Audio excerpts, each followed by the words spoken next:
Hi guys, this is Taylor and I'm back today with another book haul. My last video was my October wrap-up, but the one before that was another book haul. So I've been watching a lot of book hauls, a lot of book outlet hauls specifically.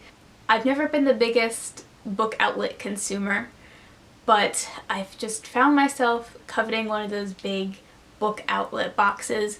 You know what I'm talking about. Just once in my life, I wanted one of the big book outlet boxes. So I placed a big order, and it came in, and apparently I did not order enough books to warrant the official book outlet box. But it's fine. I mean, it's not fine. I'm gonna pretend that it's fine.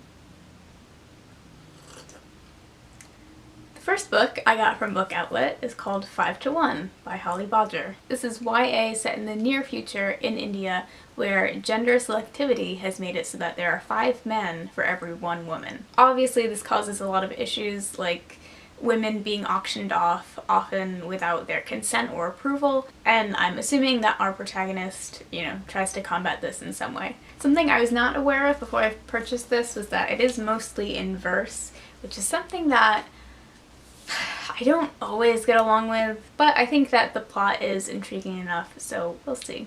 I also have The Enchanted Wanderer by Nicolai Lessko. This is a collection of short stories with a new translation, I believe. Lessko was a Russian author who inspired Chekhov and Tolstoy, but apparently is wildly overlooked. This is a collection that, with its new edition and translation, was meant to kind of rekindle the public interest in him. So I'm excited to see what I think of his works, having never read him before. Next, I picked up Carsick by John Waters. John Waters is, of course, an iconic film director and even writer at this point. I read his memoir called Role Models a long time ago, probably in high school, and it talks about all the people that he admired growing up and even after that, and the effects that they all had on him as a person. And this is his account of hitchhiking across America, so what's not to look forward to? I also picked up The Disaster Artist by Greg Sestero, and I genuinely do not know why I haven't bought this before this point. If you know what this book is about, then I'm sure you recognized it immediately,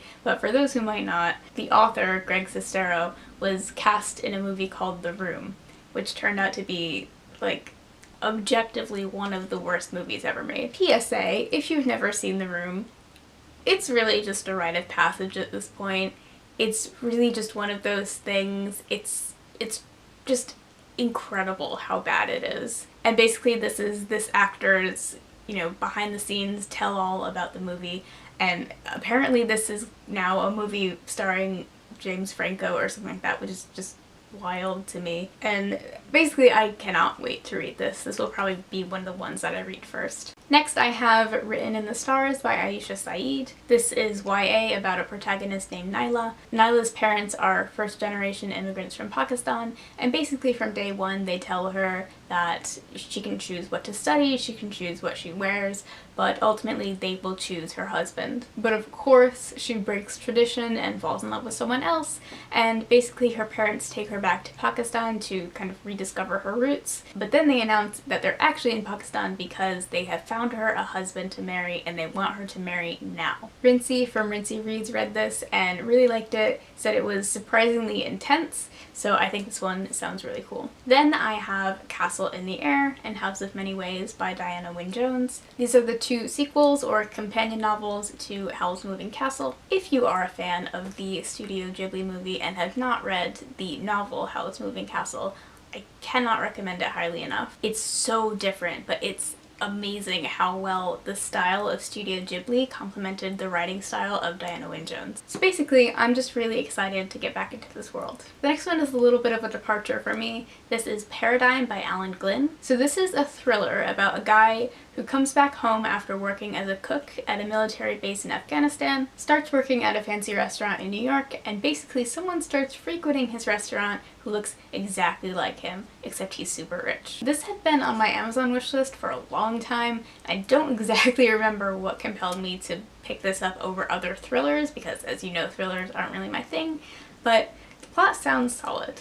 I also picked up Sassafras, Cypress, and Indigo by Entisaki Shange. I know less about this author than I probably should, so I decided to start with this one. This is a novel about 3 sisters from Charleston, South Carolina, who all kind of end up growing into different social classes, it seems like, and apparently this really imbues the flavor and the culture of Charleston at the time, so I'm really looking forward to this one. Kind of in a similar vein, I also have The Sight of Home by Renee Watson, and this is YA mainly about gentrification. It features 2 twins, Maya and Nikki, who are very close growing up in Portland, but gradually Nikki starts frequenting the more gentrified areas of Portland, hanging out with different types of people, and basically this talks about what it does both to the city and ultimately to their relationship. This is also a signed copy, which I didn't know I was getting at all, so thanks, Book Outlet. Next, I have Separated at Birth, a true love story of twin sisters reunited. This, as you can probably tell,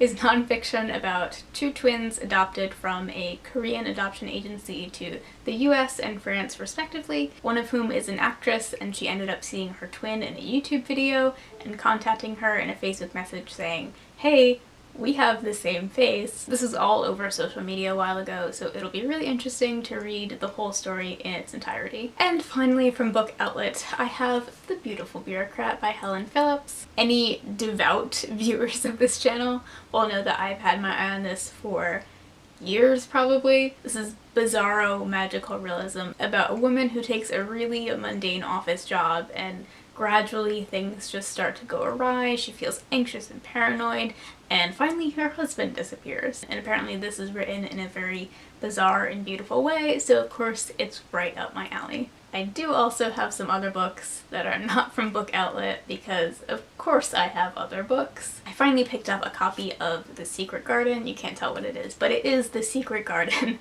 by Frances Hodgson Burnett. Just a classic children's novel that I've never read that I feel the need to rectify. If I remember correctly, I believe this is also Franny from Franny Pan for Thought's favorite book, or at least favorite childhood novel, so correct me if I'm wrong. I also have The Wrath of the Dawn by Renee Audie. I'm pretty sure that this is a very popular YA novel, but I don't follow YA closely enough to know for sure. It's equally possible that everyone hates this book and I have no idea what I'm talking about. So this is a retelling of one of the stories from the Arabian Nights. A girl escapes death by a powerful ruler by entertaining him with her storytelling, and they maybe fall in love, not sure, probably. And lastly, I have Donor Boy by Brendan Halpin. This is an epistolary novel about a teenage girl whose 2 mothers die in an accident, and then her sperm donor father decides to take custody of her. This is about coming of age under quite unusual circumstances,